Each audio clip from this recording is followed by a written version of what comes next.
if you can activate that control panel right in front of you. Press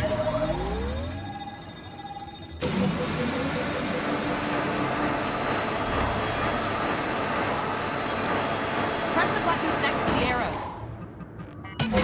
Ah! Well, look at it this way.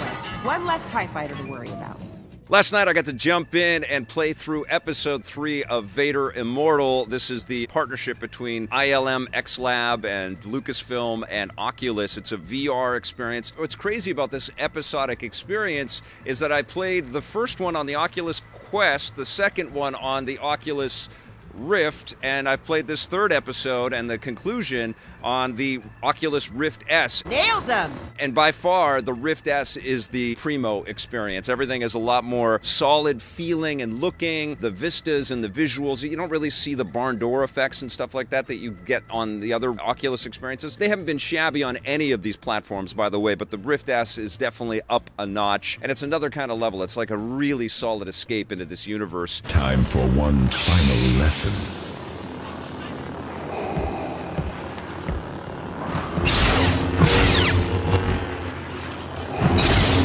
You are trying to defeat Darth Vader in this sort of quasi-game, show. It's weird. It's an experience. It's like a theme park ride. And in this episode, you sort of come into own with your powers and your abilities. You've got force powers and stuff. You're going to be fighting stormtroopers again and a giant AT-ST. A walker. The Mustafarians won't stand a chance against that. Some pretty cool sequences, but I gotta tell you, I've just come off of playing Jedi Fallen Order, where I was whipping around and throwing things all over the place and jumping and flying and throwing my lights and just doing all kinds of awesome things as a Jedi. So in this, I want to say show. So in this experience, although it's cool, and I thought the first 2 episodes were a little bit more mind-blowing, by this time I kind of know the routine. I know that I'm going to go walk a few steps, I'm going to plant my feet here, I'm going to ricochet some blaster shots from stormtroopers and take them out, or pick up a stormtrooper and hurl them and throw them. And it's fun, but it feels a lot more methodical and a lot more kind of doled out as opposed to the freeform play of something like Jedi Fallen Order.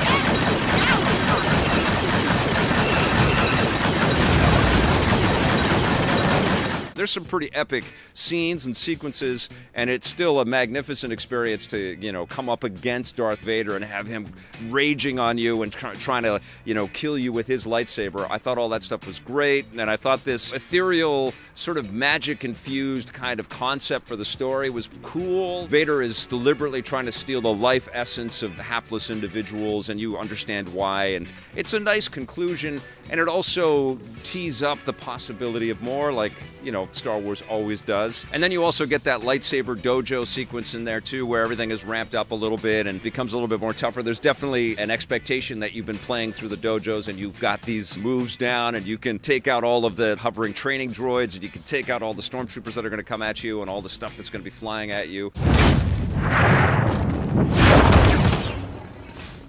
It's fun. It's definitely cool. I wish that Oculus and Lucasfilm had kind of partnered on this stuff a little bit sooner, or got it all out in one big package a little bit earlier. I feel like it's a little underwhelming by this third go at it, but in totality, it's a pretty damn cool experience, and it kind of hints at the potential for, a Star Wars partnership like this. And I'm going to say this for the millionth time: where the hell is our VR X-Wing versus TIE Fighter experience? Where is it? Why can't we jump into the cockpit of these amazing Star Wars ships and fly around and get into massive online multiplayer dogfights and stuff? I really, really want that. I mean, Star Wars in VR makes a tremendous amount of sense. Hell, where is our VR Mandalorian game? Honestly, why are we waiting so long for these experiences? This is the franchise tailor-made for awesome VR escapes. And this one's pretty cool. Toss those thermal detonators! What's that? Definitely Vader Immortal is worth checking out if you've got any one of the Oculus systems. You might want to wait until they're all bundled together and sold at a decent sale price. Maybe that's going to happen just after Christmas, just after the launch of Rise of Skywalker. You lead the way. But if you're a Star Wars fan and you happen to own any of these VR systems, you should definitely check out Vader Immortal. I'm going to give episode 3 a 7.5 out of 10.